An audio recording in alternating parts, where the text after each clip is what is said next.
Hi guys, it's a beautiful day once again and welcome back to Dexter's World channel.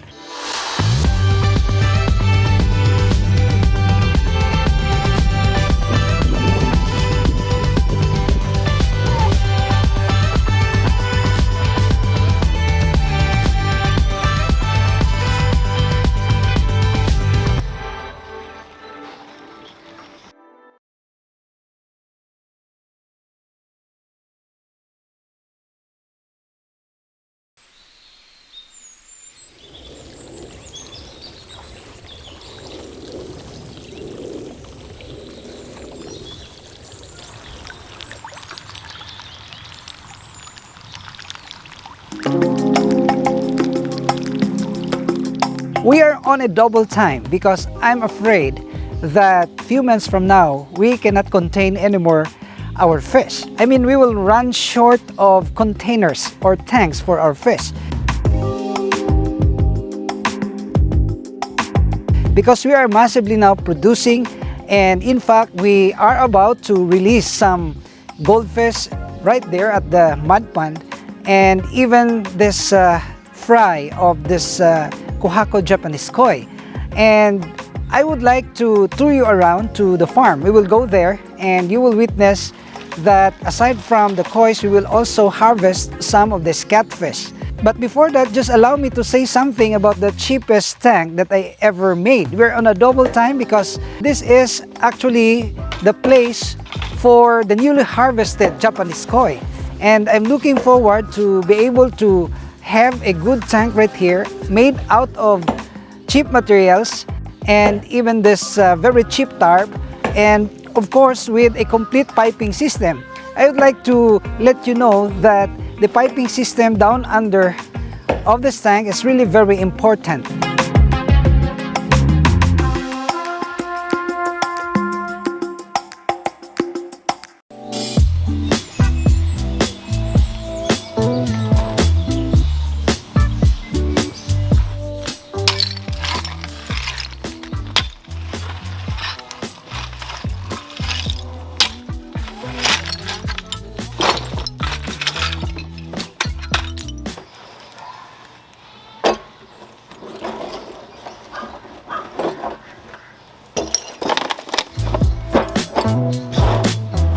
So the system is actually working well and we already have tested this one. We're just fixing some leaks because I noticed that there are small leaks that are dripping. This is gonna be the first filter bucket. This is a drum and the water will flow over there and comes back already clean because we will fill this with filter media and we will plant this with pothos plants, and another will be placed right here, will be also filled with stones and even the charcoals and even the nets. And this is the piping system that I am talking about. Actually, this is a PVC 2 inches in diameter, and this is actually connected to the drain hole which is located in the middle of this tank. Actually, I've scattered the hole so that we can have an easy flow of the water and we can get the dirt inside the tank. This proves to us now that these cheap materials can still enable us to continue on with this passion if you're just resourceful enough to discover things and use these light materials. Well, we can save a lot of money. So I expect that when we are going to harvest our Japanese koi, there are thousands of them.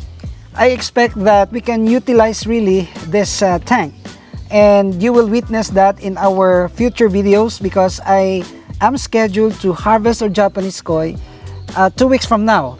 Just continue to follow our videos because along the way we're gonna be telling you and revealing you some valuable information that somehow would help you in your quest also in this business, this fish farming.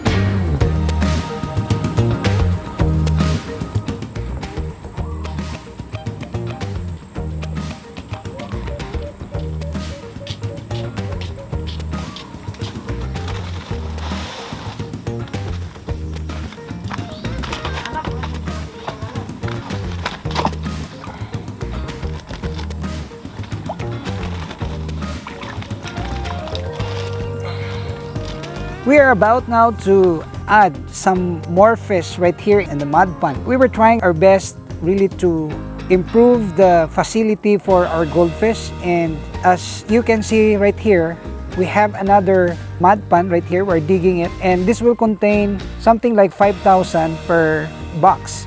Right here we already have something like 3,500, and we will add additional 3,000, and we will have an experiment whether this density will be still good for the fast growth of our fish, because I am so confident about the 24/7 dripping of this water from our water source. We have this big tank of water right there. We are adding water every 12 hours in a day.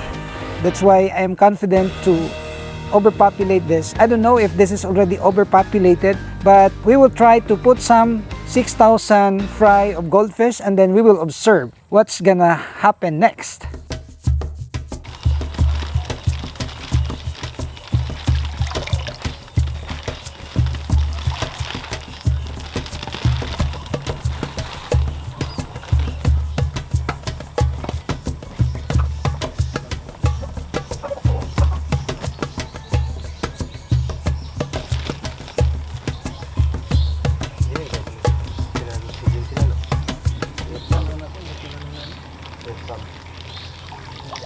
And what is good about raising your fish in the mud pond is the fact that you can give them unlimited of this live food. I have here Tubifex worms. We are normally throwing this kind of worm every day on a daily basis, and they can eat a lot of this because this is a mud pond. Per experience, if they are placed in the mud pond, their digestive system is really that good. I'm thinking about 3-4 months, then we can do the good harvest. Actually, I especially made this mud pond for the goldfish, because if we will place them right there, it's really very exposed to some birds and even the mudfish. So this is actually far from the pond of our catfish, and we are quite sure that we will be able to have a good harvest in the future because there are no predators that are inside the mud pond.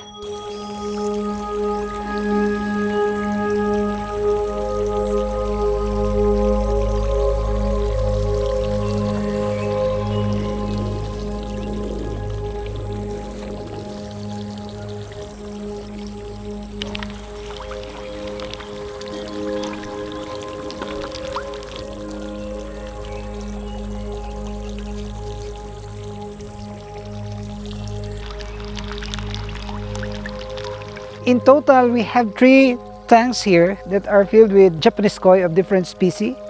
We have the Ochuri, we have the Showa, and many more. And the Sanke. These are the types of kois that we can grow and harvest in the future. And this is the encouragement that I'm going to share to our followers and viewers, that if you are just able to pursue your dreams in a little way you can, do not stop, just do it, then you will really become successful. And this success is the product of our hard work. I believe in myself. I have so many doubts, but I believe in myself that if we can persevere, then this is gonna happen. So we will share with you as we're gonna harvest this one, because right here we can already see big kois that are ready to be displayed in the aquariums.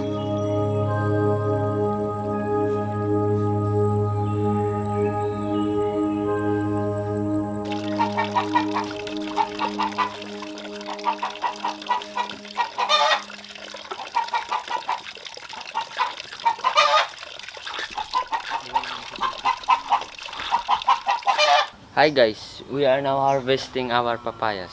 Come on.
There are four major products that we can raise as of the moment.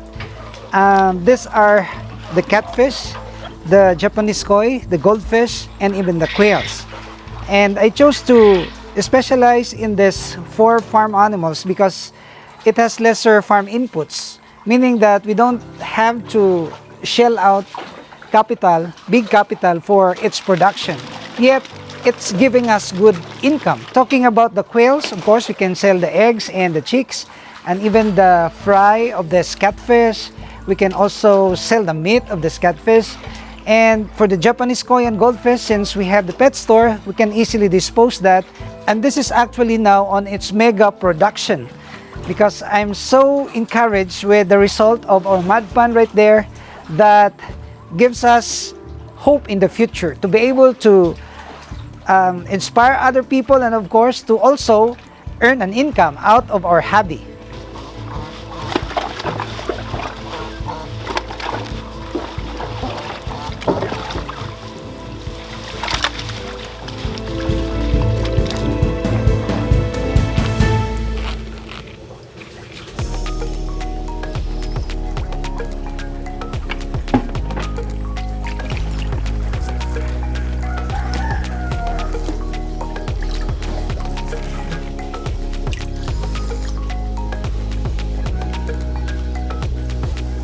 So these are massive baby Kohako kois, and we are targeting to harvest them 4 or 5 months from now.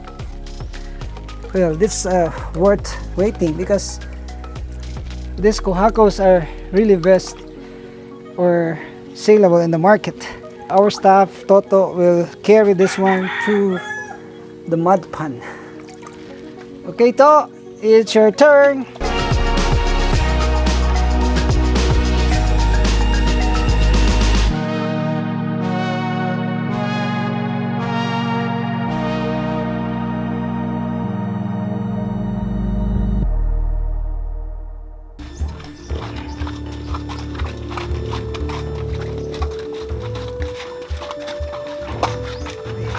Ready, 1, 2.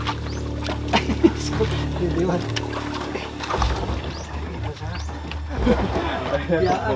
Unat. Ini dewan tuh, kat kalit buang. Oh, tato lang. Tato ni tatlo. Di anak ko tato. Ay ay. Pag daw ini siguro sa tubig. Wala dai, gati dai. Di wat.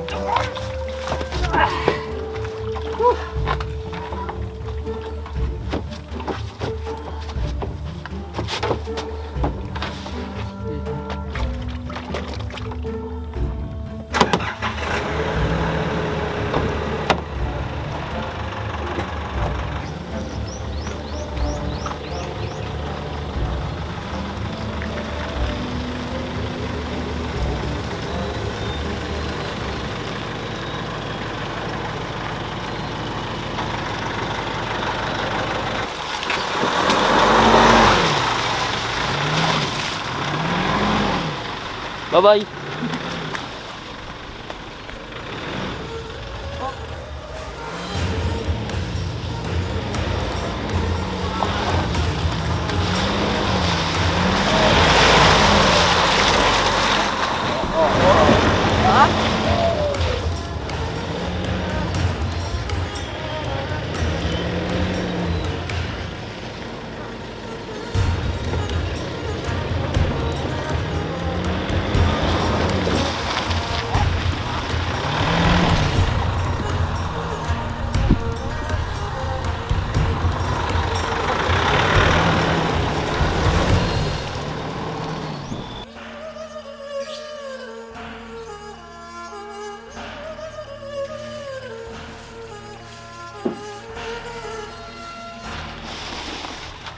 Parang ito.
Well, that's all that we can tell you so far. I hope you will continue to like and share our videos.